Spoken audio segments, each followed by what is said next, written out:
Welcome back to Truths of a Madman. Hey everyone, today I want to talk about something that really matters to me, especially lately, what's been going on.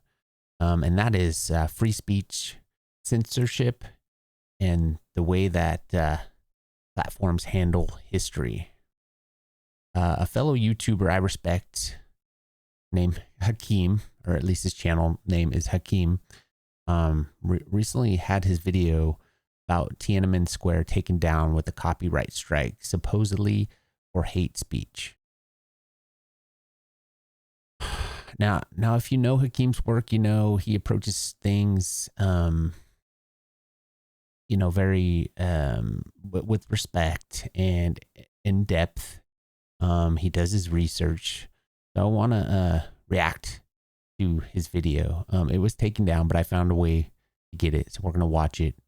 I want to share my thoughts and also highlight anything along the way that is important for us to point out about free speech, if there's any kind of hate speech in there, and then also just kind of reflect or talk about how important it is to be honest about history and not try to sugarcoat it, whitewash it in any way.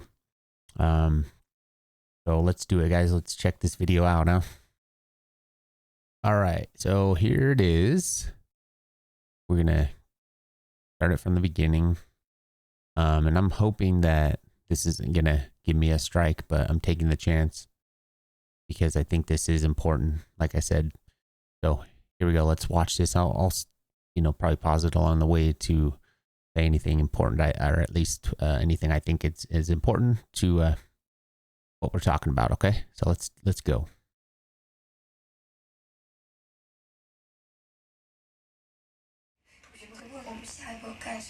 The students keep asking, what should we do next?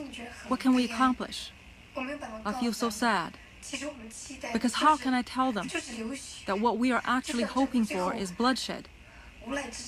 For the moment when the government has no choice but to brazenly butcher the people. Only when the square is awash with blood will the people of China open their eyes. Only then will they really be united. But how can I explain any of this to my fellow students?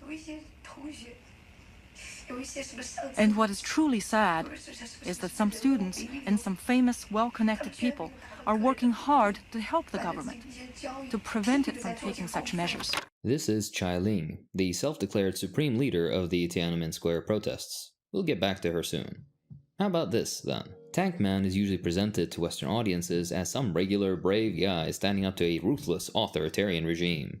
What you're not told is that A, these are tanks leaving the square, and the man is standing in their way, and B, that there is video footage of this event, and what is always implied, that this man is ran over by the tank, never happened. Instead, he climbs atop, opens the hatch, and starts chatting with the soldiers. In popular media, the widely recognized narrative of the Tiananmen Square massacre is typically presented as follows. Okay, so just really quick, I wanted to say that's nuts. I didn't even know that. I haven't watched this video yet, but oh yeah, I should say really quick, I don't think I said in the intro, I mean, I did say that he got his video taken down, this video taken down, and a copyright strike for it, for hate speech, but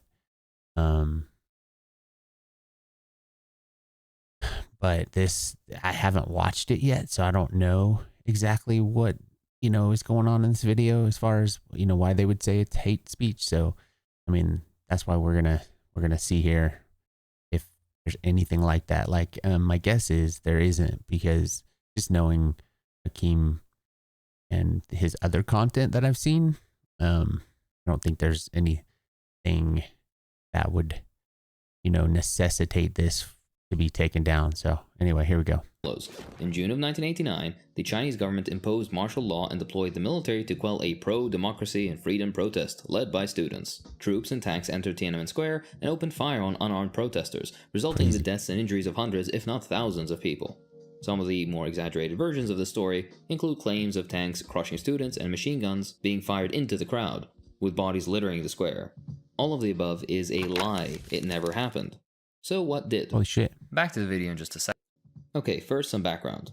Deng Xiaoping's economic reforms in the late 70s shook up China's economy by introducing free market reforms, creating large gaps between the rich and poor, unsurprisingly, and bringing with it some very blatant forms of corruption. These reforms likewise scaled back welfare programs and relaxed price controls. This massively benefited Chinese farmers, of which there are a lot, and led to increased crop yields and spending by them, which, predictably in a market economy, caused inflation, mostly affecting urban dwellers. Students and urbanites expressed a certain sense of superiority, you could call it, over rural citizens, and were not happy to see peasants and farmers do better than them, even less so foreigners.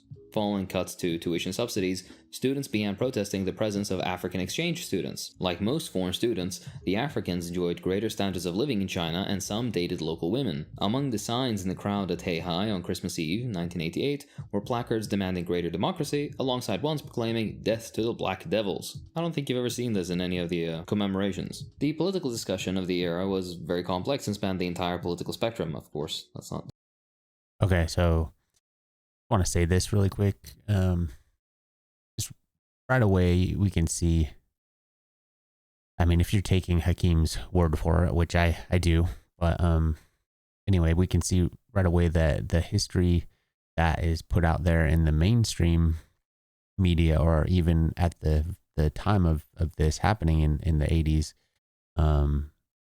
the information that was put out there for everybody to see wasn't the truth, right? It wasn't the whole thing, or it wasn't even the truth at all. It was just what they want us to know. So that goes back to what I said in the beginning. It's like, how are we getting our information? How are we getting our history? How do we know it's true, you know? So anyway, here we go. Surprising, China is a massive country. The liberal narrative, though, centers on Hu Yaobang, a popular reform leader who at that point had been a key advocate for political liberalization within the Chinese government. His sudden death on April 15, 1989, sparked student protests, as many within that particular movement saw his demise as the end of a hope for Western-style liberal political reform. In the following days, the China Democratic Alliance, a US-based organization which wanted the outright establishment of capitalism in China, issued an open letter to Chinese university students, which was posted at many Beijing schools at the time, advising that the complete negation of the anti-liberalization movement of 1987 should be used as a breakthrough point. For those that can't read between the lines, this is a subtle call for regime change from a foreign government. How fun. Regardless, students of a... Yeah, so right there, we're doing what we always do, and I'm saying we as in America is doing what they always do, is try to open up the free market, you know, push neoliberalism onto another country. And it's part of the playbook, you know?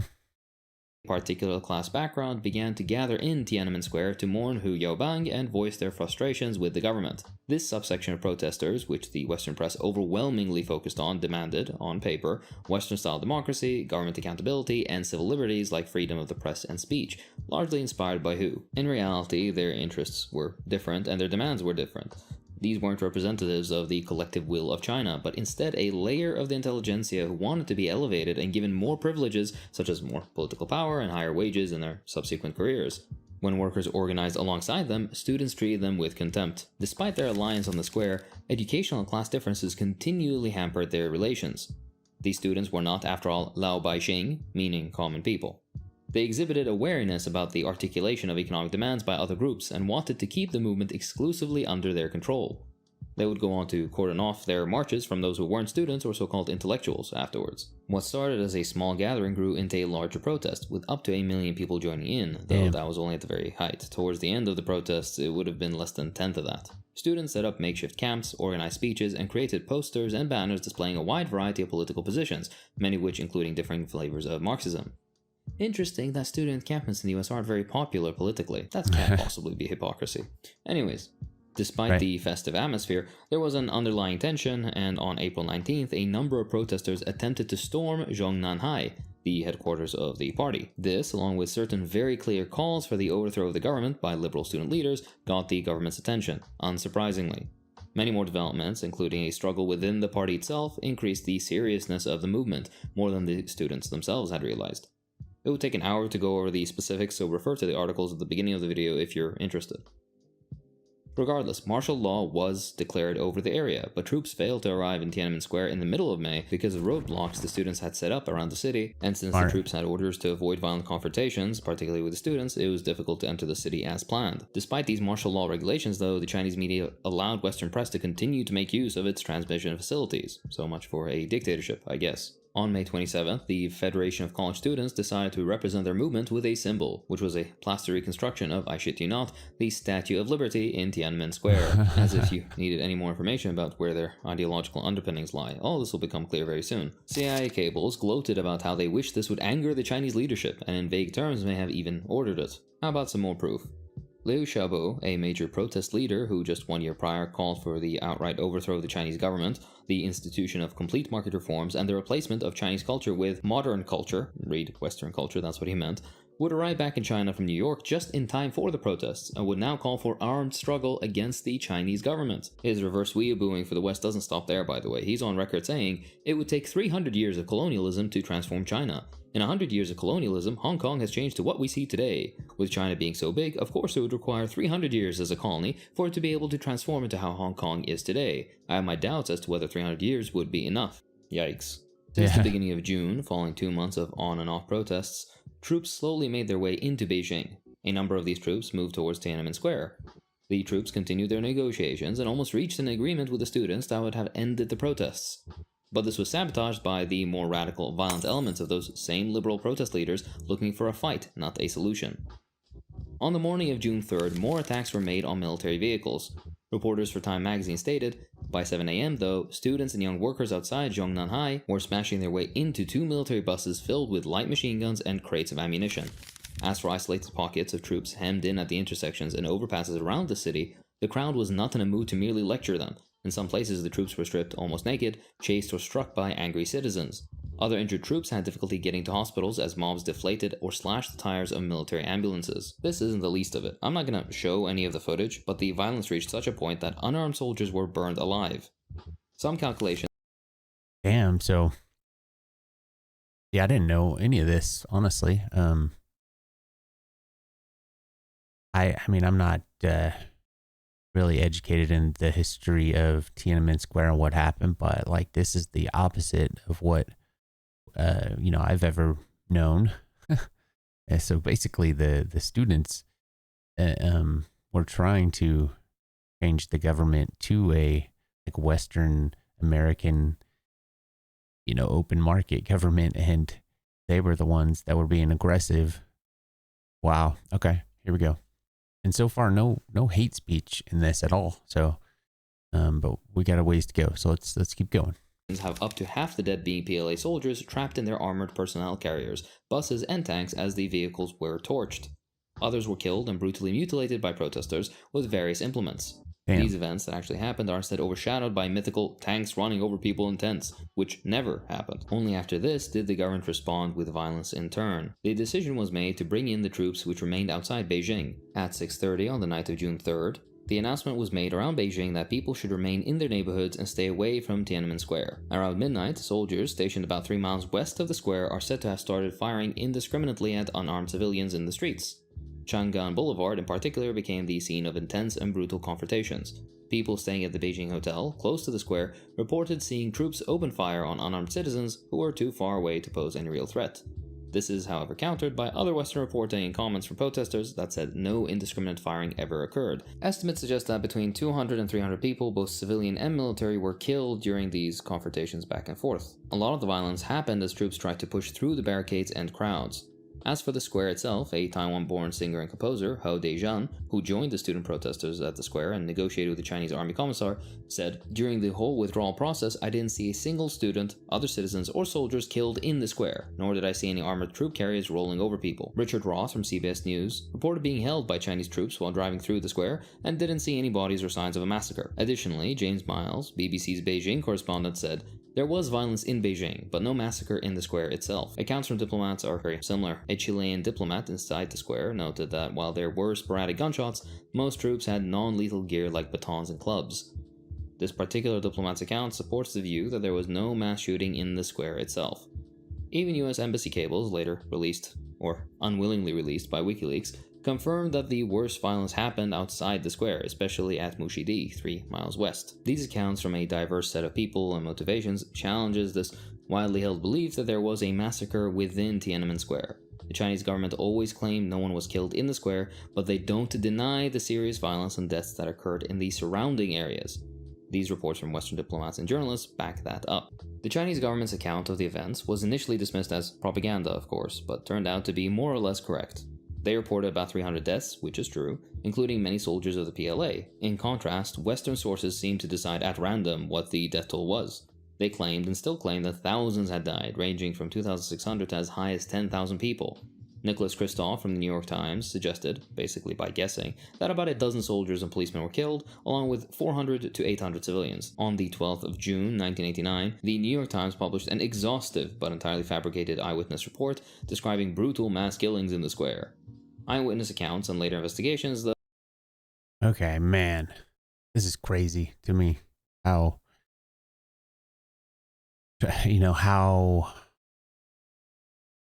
America and how I'm trying to wrap my head around this. So how we fabricate something to go the way that we want it to go. I mean, I know we've done it so many times, and it's American government ways of doing things. We always try to look like we're the good guys, but I don't think we are.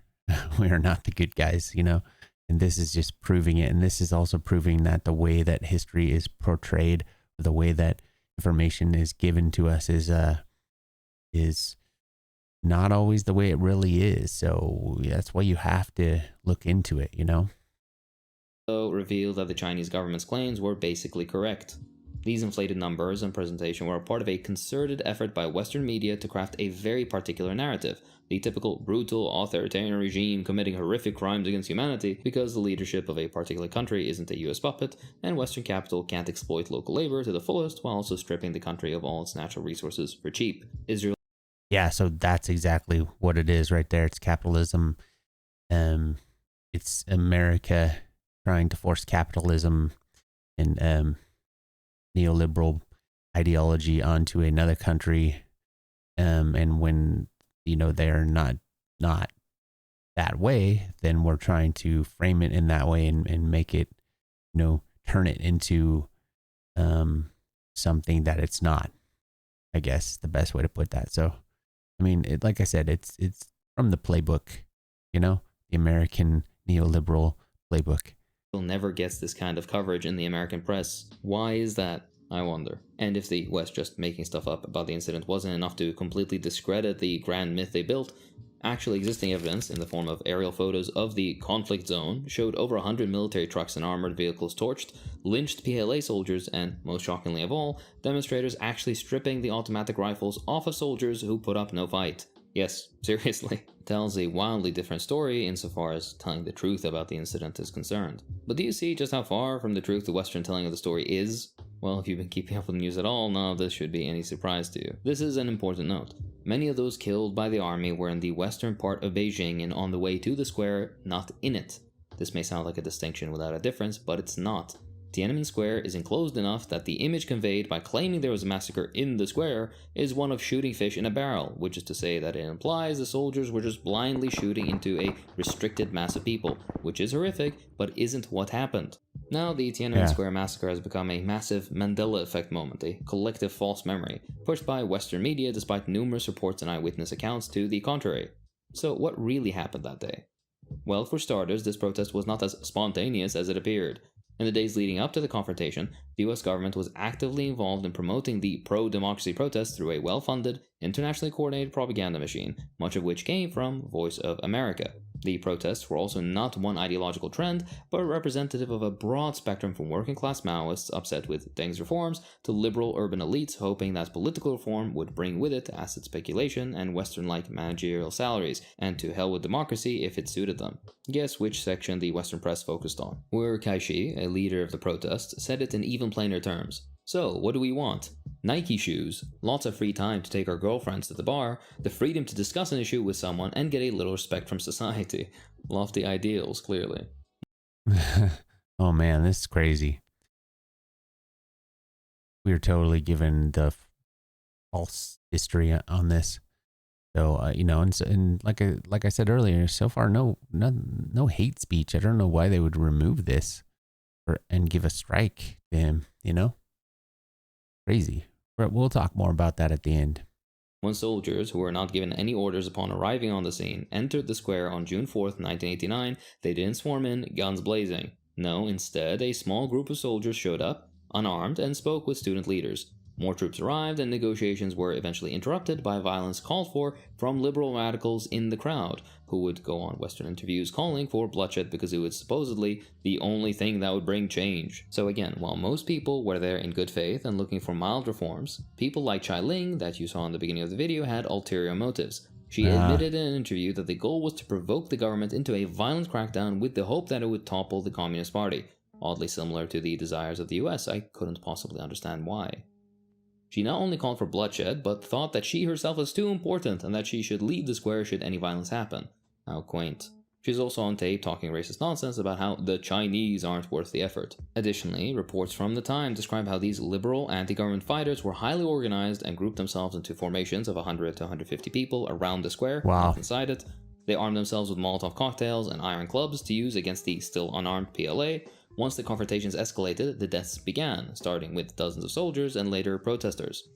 One of the most interesting bit, a fanciful documentary titled The Gate of Heavenly Peace was made in the 90s, of course funded by the US government, Ford, and the Rockefeller Foundation. In it, they rehash the liberal mythology of what happened, but within the interviews which they're trying to use to support the fictitious series of events, the protest leaders admit to, amongst other things, 1. Foreign funding and support, 2. The desire to overthrow the government, 3. Political suppression of liberals by other liberals within the protests themselves, so much for democracy, 4. Them admitting to lying about bloodshed on the square, and specifically the tanks rolling over people part, 5. Weird racism about Chinese people not being ready for democracy, not having the brain for it, and other cringe, and finally, 6. Wanting to instigate as much state violence as possible from the get-go. By the way, remember Kai-Shi from earlier? He's a proven liar as well. He had claimed to have seen 200 students cut down by gunfire at the square, but it was later proven that he left the square several hours before the events he described allegedly occurred. According to the Columbia Journalism Review, all verified eyewitness accounts clearly stated that the students who had remained in the square when troops arrived to clear them had all been allowed to leave the square peacefully. About foreign support. The movement received both financial and moral support from various international sources, particularly the United States. Newspapers and organizations in the US, Hong Kong, Taiwan, and the UK were publishing false reports and providing outside financial support to the movement. Now, this wouldn't be a proper US-backed attempted coup or color revolution if we didn't talk about the Voice of America. Voice of America was pumping out propaganda at an incredible speed, increasing its Chinese language broadcasts to 11 hours daily, with the specific goal of creating confusion and panic not just among Chinese citizens, but soldiers as well. Sensational reporting and claims were pushed, such as soldiers were firing on other soldiers and that key government figures had been killed. This was designed to portray the Chinese government as chaotic and violent and to spur further instability. Western journalists, ever so honest, made sure to portray the students as noble and idealistic, focusing on acts of generosity by people in Hong Kong and elsewhere who sent material support to the students, but made no mention of American propaganda channels working overtime on the students. There's also some anecdotal evidence of the CIA providing material and support to the protesters, and a similar pattern to the support they gave Eastern European counter-revolutionary movements, but I didn't include it here because it's not as concrete as I would like, at least not yet. This stuff will come out eventually. What we do know is that the inventor of the concept of American-backed color revolutions, Gene Sharp, was at Tiananmen Square during the protests. Sharp's co-worker, Colonel Robert Helvey, had also trained in Hong Kong the student leaders from Beijing in mass demonstration techniques, which they were to subsequently use in the Tiananmen Square incident of June 1989. He would later go on to train Falun Gong in China in similar civil disobedience techniques. Following the crackdown through Operation Yellow... Oh my god, so like this is basically was just a whole plan. You know, they put a lot of time into this. America did to try to turn China into, you know, the the free market, open it up for neoliberal policies to come in and just, I mean, they gave the protesters what they needed to do all of this, and oh man, I'm just I had no idea. I'm baffled, man. Crazy. So here we go. Let's keep going. Many of the student leaders escaped to the United States with the help of the CIA or other intelligence, where almost all of them gained privileged positions. I wonder why. They became either conservative media heads, investment bankers, hedge fund managers, political appointees, or other rewards for what they had done. Imagine the inverse for a second. Massive protests in the US sponsored by the Chinese, where afterwards every major protest leader is smuggled out of China to China, living privileged and comfortable lives afterwards. Really gets the critical thinking going for a second. The myth of the Tiananmen Square massacre is one of the West's favorite rallying cries to defend the democracy, and in the words of Noam Chomsky, the uniformity and obedience of the media, which any dictator would admire, push it dutifully.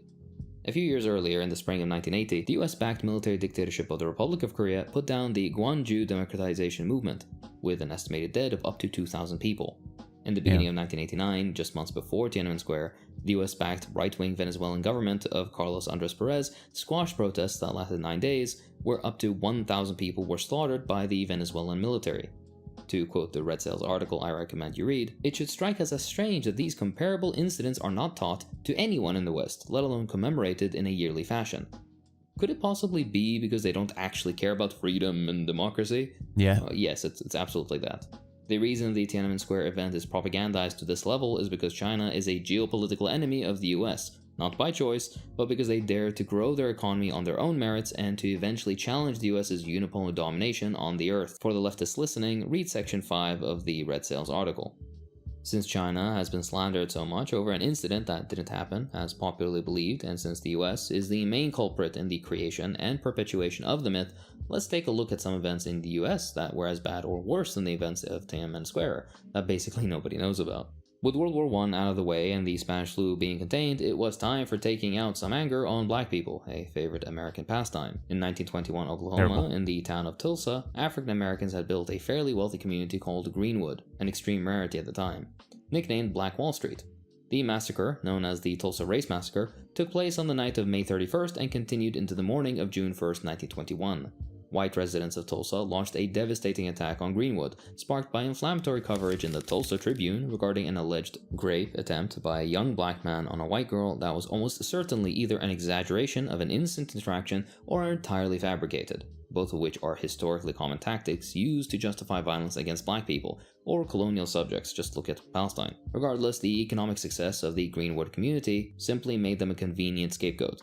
It's also true that historically, this kind of violence against black people, who some whites thought were doing too well for themselves, was common. White mobs, many wearing their World War I army uniforms, set fires throughout the Greenwood district, with the Tulsa police officers joining in on the arson of black businesses along Archer Street. The result was predictably devastating, an estimated 300 dead, and over 4,000 black residents who were jailed and placed under armed guard in various locations. The town was put under martial law, and black people, and only black people, were required to carry identity cards, known as green cards, to get around. Greenwood was obliterated. Over 1,000 residences burned, another 400 looted, and countless lives lost. Hey, speaking of the US police state, let's move ahead to 1980s Philadelphia with a radical black group called MOVE. The organization Yeah, all because they dared to challenge the status quo, right?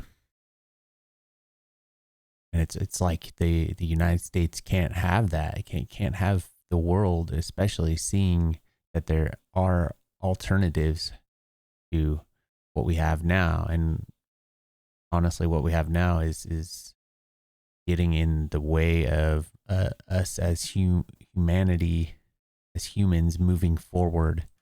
And obviously we're destroying the environment, and there's major problems with capitalism, and it's cracking, and it's starting to expose. It's not just starting, it's been exposing its awful tendencies. And anytime the status quo is challenged, there's always some, awful thing that is done to wash it. So organization, founded by Vincent Leapart in 1972, was rooted in a unique blend of black liberation, environmentalism, back to nature principles. MOVE members rejected modern technology, instead advocating for a lifestyle that was in harmony with the natural world, whatever that means, which they believed would lead to true freedom and justice. Liberal nonsense for sure, but not deserving what came next by any means. Over time, the group became increasingly militant, leading to numerous confrontations with law enforcement. The police used their unusual lifestyle as an excuse to surveil the group, amongst other violations of their rights. The group's headquarters was located in a row house in West Philadelphia, a residential area. Throughout the 1970s and early 80s, MOVE had multiple dramatic encounters with the police. The conflicts reached a critical point on May 13, 1985, when after hours of unsuccessful attempts to resolve things peacefully, the police decided to bomb the house occupied by MOVE members, including children. The bomb, dropped from a police helicopter, ignited a fire that quickly spread out of control to neighboring areas. The fire was particularly bad because police prevented fire crews for hours from putting it out. My God. 61 homes in the neighborhood were completely destroyed, with the fire killing 11 people, including 5 children and Vincent Leapart. It remains one of the worst incidents of police violence in US history, though American police are always itching to beat their record, and their wives. This was 10 minutes of research. Post-BLM police violence, surveillance, and protest crushing could easily fill an hour of content. American support of protest crushing abroad could fill 10. There is no historical instance in all of Chinese history that compares to the MOVE bombing. The US police and military have been orders of magnitude more violent towards its own citizens advocating for their rights or otherwise living or existing in a way that angered the ruling and privileged classes of their day. Yet these are in no way propagandized internationally, let alone remembered internally, as much as the Tiananmen Square event is in the... Yeah, so once again, just any challenge to the status quo, capitalism itself, I guess I'll say it that way, but usually it's from the American standpoint taking action. Any challenge to the status quo is met with violent squashing of that. Crazy. Oh, and just to throw this out there, since this is supposed to be what this video is about, so I hopefully this is not the case, but there are a few comments he makes kind of nonchalantly that about the police trying to beat their record with violence and then beating their wife, that kind of stuff. I think it's hilarious. But like, I'm wondering if that kind of stuff, YouTube, taking the video down and giving him a strike for hate speech. I wonder if it's that kind of stuff, which is ridiculous. So anyway, let's go. West. That's my point here. It doesn't make either or okay. I'm just highlighting the hypocrisy of the feigned outrage that happens year in and year out, despite basically no coverage or remembrance of things that happened last week in the grand scheme of things. It's the twisting the of legacy of Tiananmen history. Square is, unfortunately, currently in the hands of Western media and governments. They've been pushing the massacre myth. Outlets like the New York Times dutifully spread the myth for the US government, in spite of the facts. The Columbia Journalism Review clearly shows that a lot of the reports about deaths in the square were based on bogus eyewitness accounts. Similar to what happened in Eastern Europe, behind the scenes there was support from the West, and particularly the US, essentially reinforcing the view that whoever doesn't align with American foreign policy and capital must be gotten rid of, no matter what the true will of even the protesters may be. China's economic boom softened the West's stance on the country since they could make money there. But the idea that China is especially politically repressive still shapes how the Western world handles diplomacy and business with China. This stands in direct contrast to rogue states like the US and Israel, which do whatever they want internally as well as on the international stage with zero consequences. Yeah, well, so for now. what's the takeaway here? The United States, always lecturing the world on violating sovereignty or human rights, played a significant role in fanning the flames of discontent in China. We don't know yet the full extent, but through propaganda, covert actions, and destabilization efforts, the US followed its tried and true playbook, stoking unrest, then attempting to guide the resulting chaos in its favor. China's government does have to, and in many ways did, answer for the violence and the loss of innocent lives, but let's not forget that the mythmaker here has a long and bloody history of doing far, far worse. Oh yeah. If we're going to condemn China for the Tiananmen Square incident, then we must equally, if not more, condemn the US for the last 248 years of non-stop colonialism, imperialism, and genocide. Should you be intellectually honest and consistent, that is.